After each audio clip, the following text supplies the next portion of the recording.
Hello. Hello, Wow, how are you?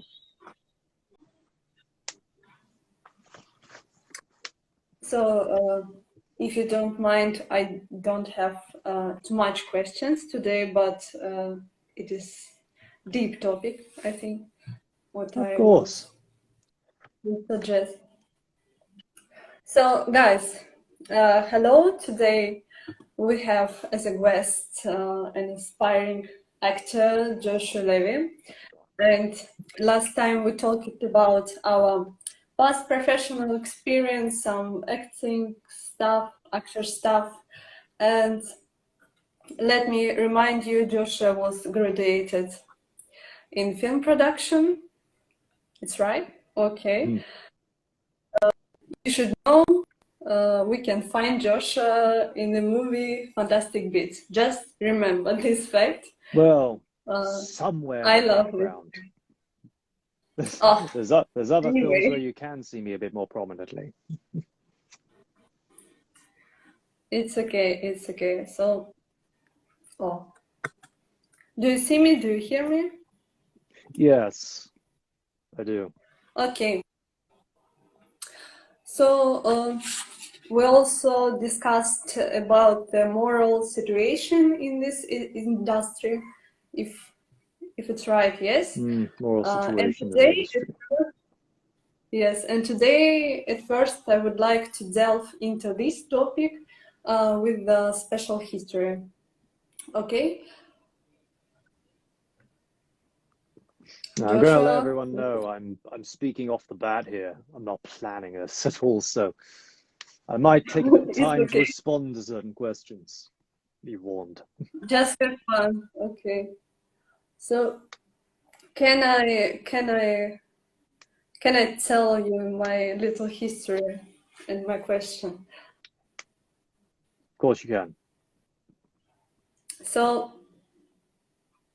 about moral situation and personality things, I have, as I think, one problem with teachers in Russian model school because they do too much for students. And at the fashion show lesson, it was about catwalk défilé, catwalk.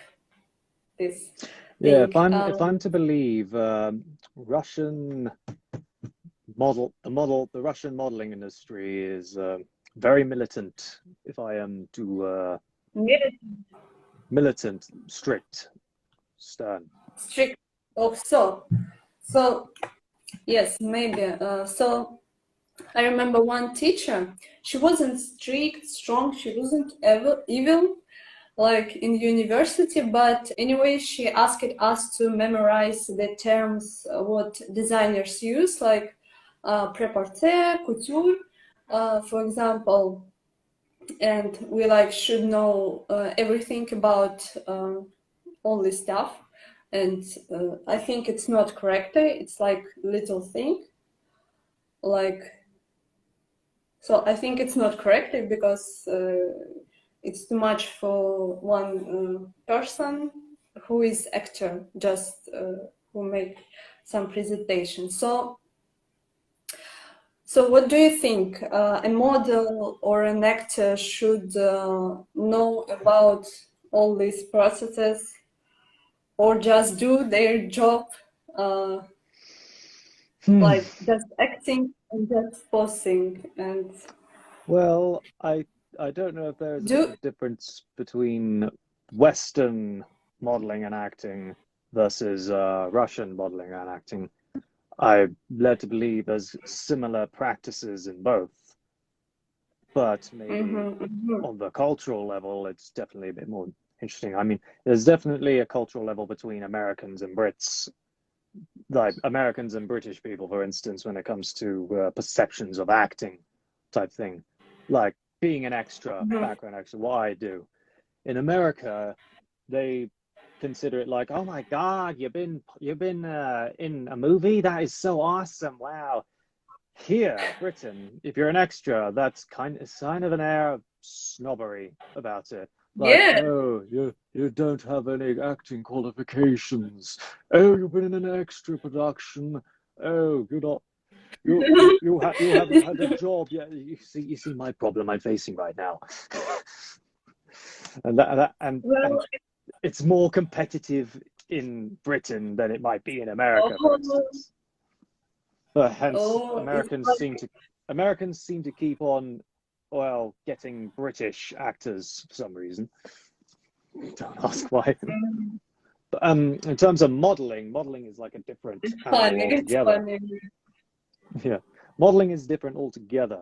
I remember one time I was watching a documentary on Siberian supermodels. If Mm.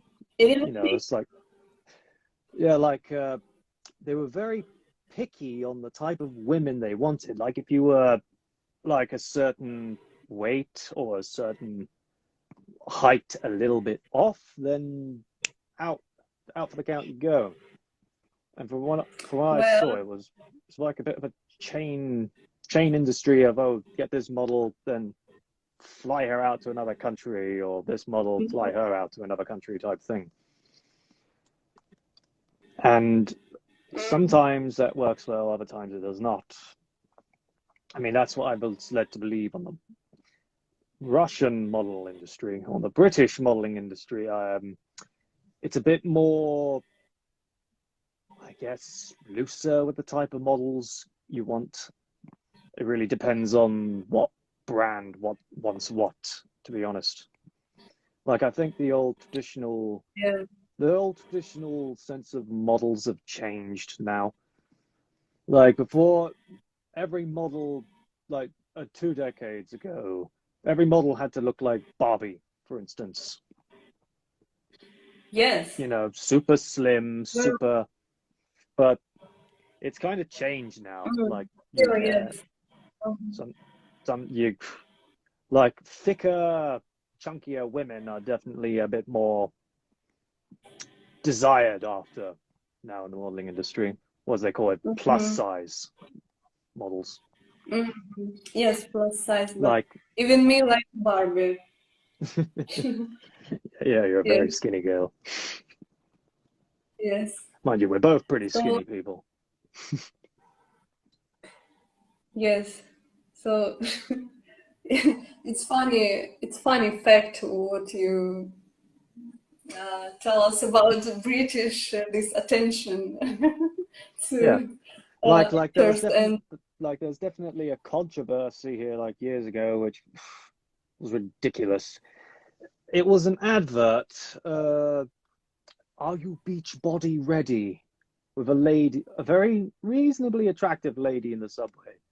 But then, mm, like, let's just say a lot of people got really angry about that. mhm. Mainly, I don't want to say fat women, but I don't want to say that because that's bad.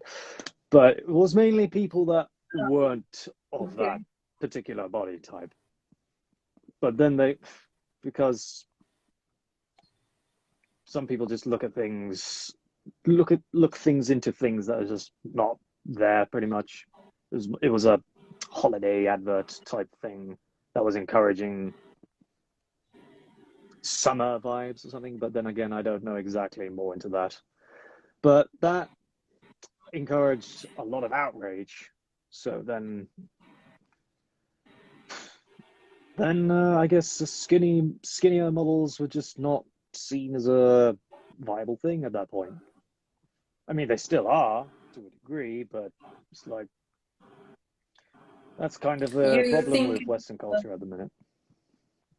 uh, skinny?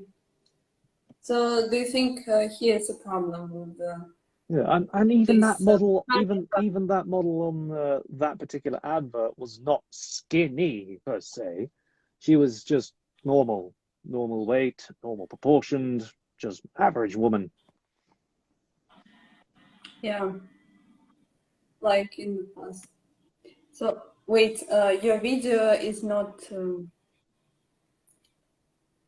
Something I wrong with the don't see you connection. properly.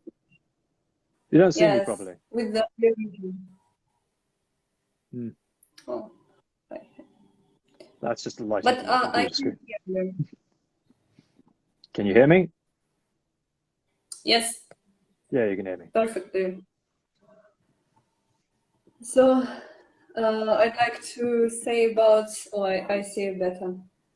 I'd like to tell you about this attention in Moscow for actors. It's very similar with your British situation. I was in one studio Hang on, today, hang on, hang on. Yes. one Thank you very much, Mum. professional production, and My mum there really was likes me. and there was one old man, and yes, it was hard uh, to understand him, to just show him my portfolio. For it was like nothing for this studio. So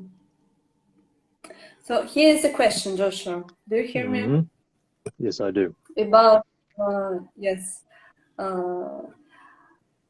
about acting skills and personality. Do we need any special personality requirements for acting? Personality requirements.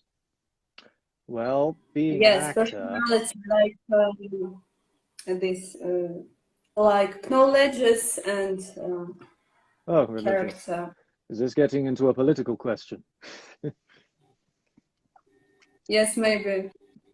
Well, the point of acting in the first place is your job is to be someone else, perform as someone else, trying to evoke a different personality.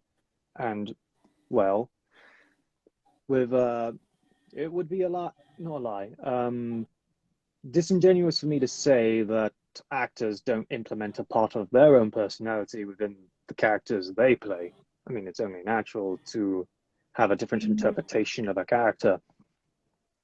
And I think it gets different when you're working from fictional characters versus non-fictional characters, historical characters. But then I think that's a bit more of an interesting debate there. In terms of the general culture of actors type thing, like you've heard of the whole Twitter drama, haven't you? Like modern day celebrities, actors particularly, musicians, whoever, they've used Twitter as a platform to promote themselves and have more interactions with their audiences more than any time in history. But in a way, that's nearly a bad thing, because the allure of actors in the olden days was because we didn't know who they were. They were popular, they could evoke different people and characters. But now we do know who they are, so their personalities are a bit more up to scrutiny. And in a way that kind of tarnishes the characters they play. Because at that point, you're not seeing the character they're playing, you are just seeing the person who's playing the character. So, as an actor, I think it is important to have a lot more confidentiality and not interacting too much with the audience about what you feel about certain subject matters. Although that's hard in this day and age today, very hard.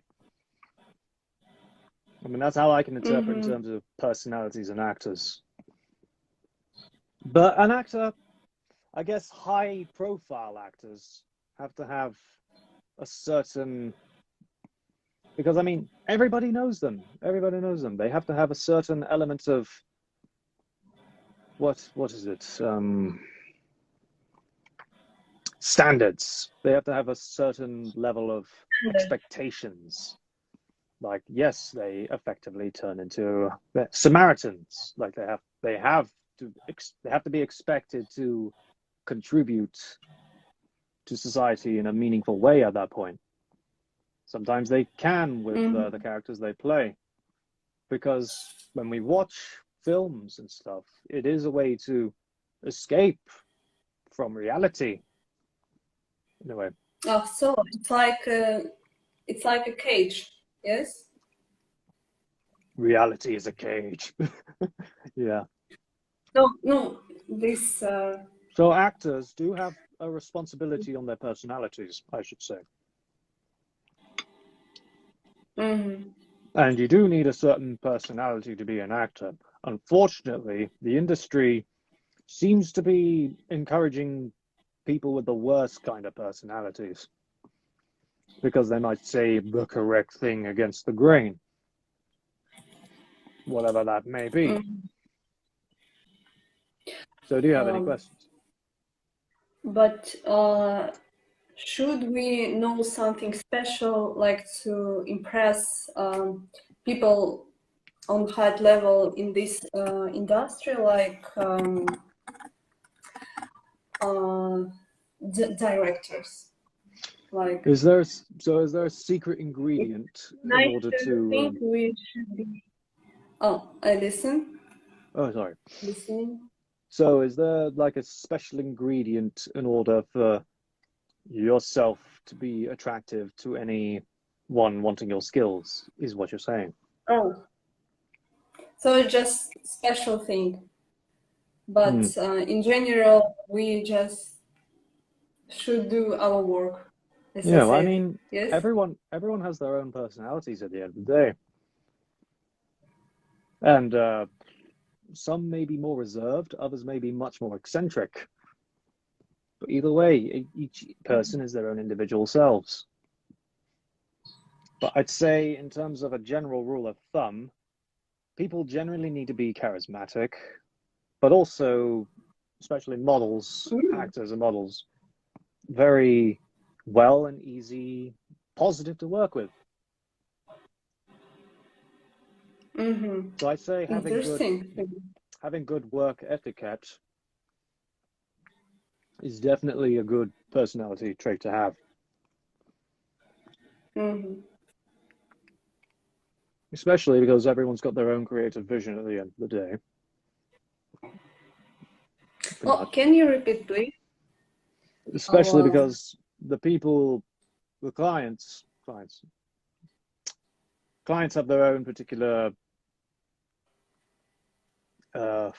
creative vision at the end of the day, and it is up to the artists and everyone, not just models and actors, but photographers, runners, everyone, to contribute to make sure the client's vision is achieved. Yes. Realized. Okay. Like if modeling, for instance, if somebody wants someone to look a certain way for a certain reason, they will find that one person to deliver the job.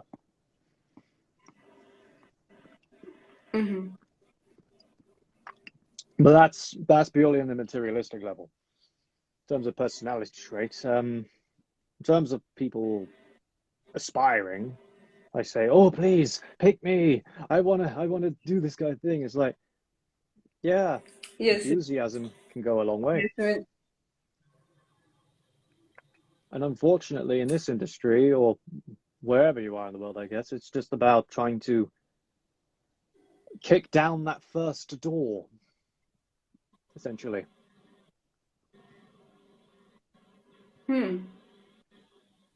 Which is something I'm still struggling with. It's a metaphor. Yes. So can I have a question. It's nice to listen to you.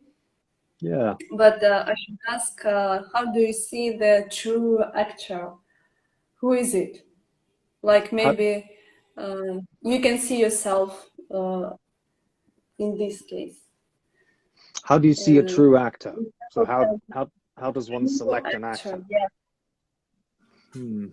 True actor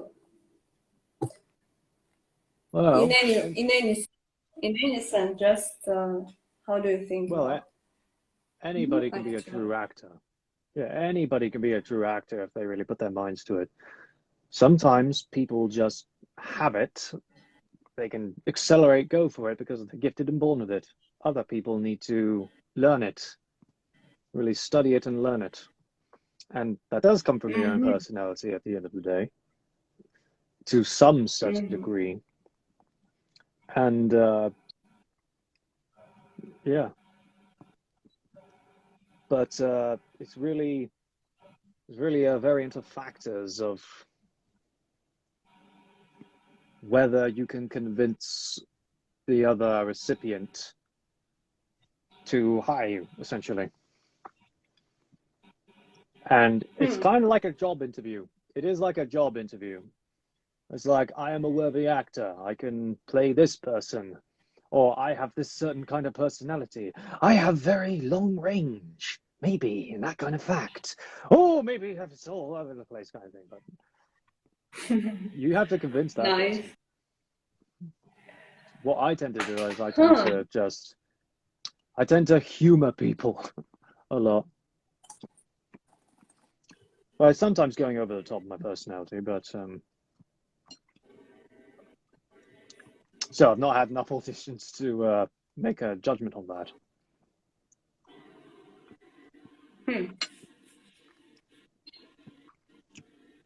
But why did you say what everybody can be in actors? Well, What it's like about some anyone. special charisma, special skills, special natural? Well, listen, anybody can be an actor, anybody character? can be a singer. Whether you're a good one, that's a different question altogether. Like, you can try. Some people might fail, some people might succeed. Or maybe it's just the right amount of determination. So So good actor is not just true actor. I think a good actor is somebody who has conviction in their art. Like, I'd say an example of somebody who is Tom Cruise, for instance. People are considering Tom Cruise one of the last of the great actors because he gets very into his own stunts. Like, he's famous for doing his own stunts. He's famous for perfecting his acting craft. And quite a lot of actors don't do that. Quite a lot of actors just give them the lines, just, read the lines. I am this emotion type thing. I'm going to deliver lines. Bye bye. Rather than actually doing something with the lines themselves, interpreting it in a certain way,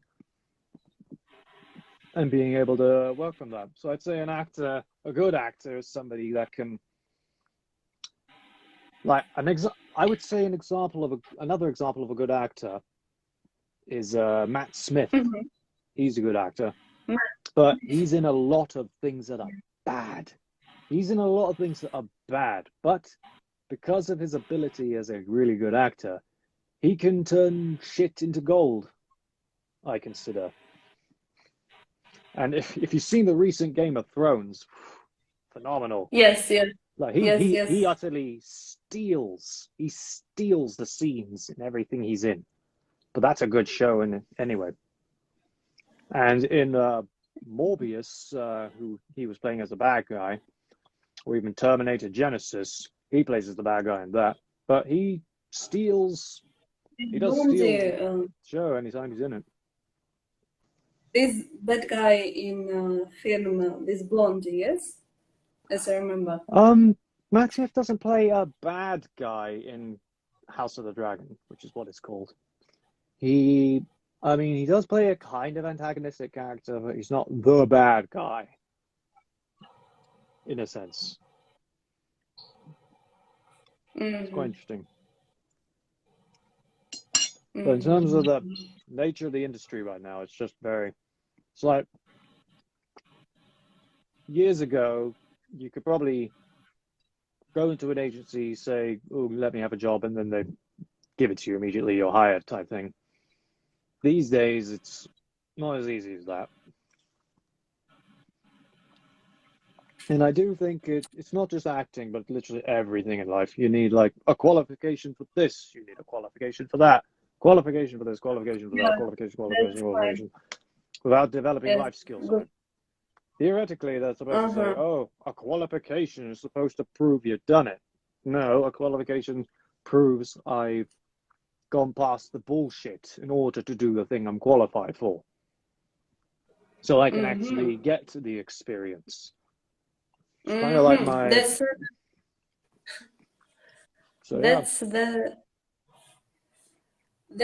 an answer to my big question today about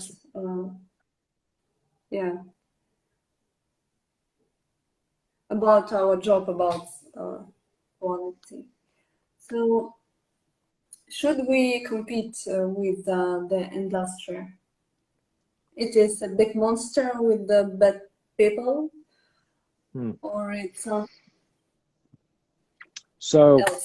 Are you asking, should we as individuals compete with the big major industry? Yes, compete with, yes, industry. Well, that's the big question. In general. Well, that's the big question at the end of the day. Do you want to try your knack at a big industry in a way that does help you on your own playing field, level ground? But from when I'm learning this really hard at the minute in life, I have to develop myself as my own artist first before I try and get into the bigger playing field. Because unfortunately, it is if you don't have your own stuff to back it up first, and also just developing oneself at the end of the day. And I think people can get bogged down too much in careerist thought. Like you can become being a careerist too much that it nearly consumes you in a way. And I think the trick is not to fall into that trap, because then it doesn't become about the art anymore at that point. It just becomes a part of the system, a part of gaining one's self-prestige. And that is a hard lesson to learn. It is a very hard lesson to learn. So at the minute, it's like me as my own self, I'm trying to find reasons in order to be creative. And it's really hard when you're not... Yeah, it's really hard when you don't have like some job entity to work towards. Very is hard. I mean, they say you're never too old for anything, but let's just be blunt. You are kind of a bit too old for certain things sometimes. Like me, I couldn't just suddenly change my direction in life and say, oh, I want to be a scientist now. Oh, I want to be a builder. I want to be an engineer. Just suddenly like that. Because from what I've done throughout my entire education, it's just been art, film. And there's a bit of a meme about that of, oh, you spent a lot on art courses and then you're not a useful member of society type niche. But I'd say if you are an artist, you do have a sense of care of culture in a way. And in terms of inspiring, encouraging people to have a sense of cultural identity or just having a sense of meaning, it's like trying to, or else everyone gets way too utilitarianist. And unfortunately, I think the industry is at risk of becoming utilitarianist. Or I'm just saying shit. Repeat the last word. Or I'm just saying a load of bull, Baron. I'm talking nonsense, basically. Or Yeah. I'm talking Okay. nonsense. I'm not. I don't know if I am, but again, I'm just talking things sort of theoretical off the bat here. Mm-hmm.